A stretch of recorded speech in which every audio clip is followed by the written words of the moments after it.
Citroën C3X recent டேஸில் இந்த காரை பற்றின கேள்விகள் தான் அதிகமாக நம்மளோட கமெண்ட் செக்ஷனை ஃபில் பண்ணிட்டு இருந்துச்சு.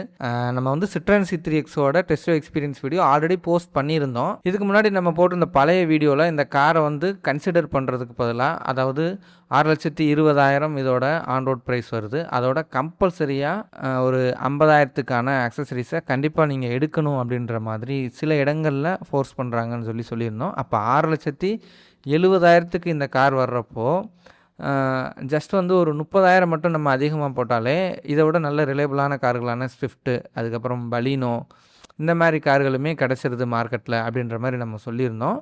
பட் இப்போது இந்த காரை கன்சிடர் பண்ண வேண்டிய முக்கியமான காரணம் என்னென்னா, 6,20,000 இதோட ஆன் ரோட் ப்ரைஸ், அதுக்கப்புறம் நம்மளோட அக்சசரி கிட்டான 50,000 ஃப்ரீயாகவே பண்ணி கொடுத்துட்ருக்காங்க சிட்ரான் ஷோரூமில்.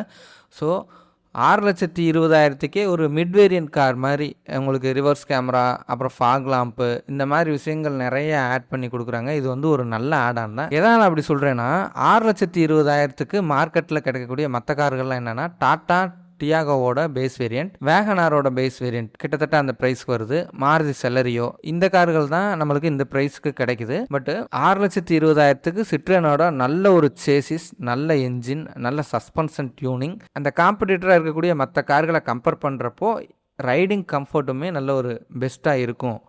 இதோட ஒரு மிட் வேரியன்ட் கார் கிடைக்குது அப்படின்ற மாதிரி ஒரு ஃபீல் நம்மளுக்கு கிடைக்கிற காரணத்தினால கண்டிப்பாக இப்போ வந்து இதை நம்ம கன்சிடர் பண்ணலாம். உள்ளே போகிறதுக்கு வெளியே வர்றதுக்கெல்லாம் நல்லா இருக்கு. கீழே நின்ற மணி காலை வச்சு அப்படியே சீட்டு உயரமாக இருக்கிறதா உட்காந்துக்கலாம். அதே மாதிரி இறங்குறதுக்கும் நல்லா இருக்கு. 3 பேர் உட்காரலாமான்னா 3 பேர் என்னைய மாதிரி ஆளுங்க வெயிட் ஆனப்போ 3 பேர் உட்கார முடியாது. 2 ஆள் உட்காந்து ஒரு சின்ன ஆள் கூட ஒரு ஆள் உட்காரலாம்.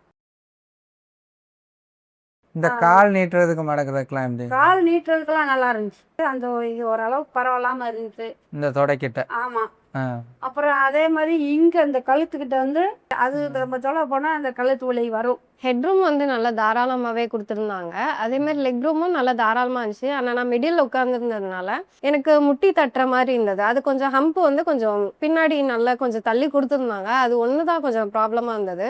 ஏசி ரீச் வந்து நல்ல சூப்பராக சில்லாகிடுச்சு. அதனால பின்னாடி ரியர் ஏசி வெண்ட் இல்லை அப்படிங்கிற ஒரு இஷ்யூவே இல்லை. விண்டோ ஓப்பன் நல்லா இருந்தது. எந்த ஒரு கிளாஸ்ட்ரோஃபோபிக் ஃபீலும் இல்லை. ஆக்சுவலாக நல்ல ஒரு ஏரி ஃபீல் தான் இருந்தது.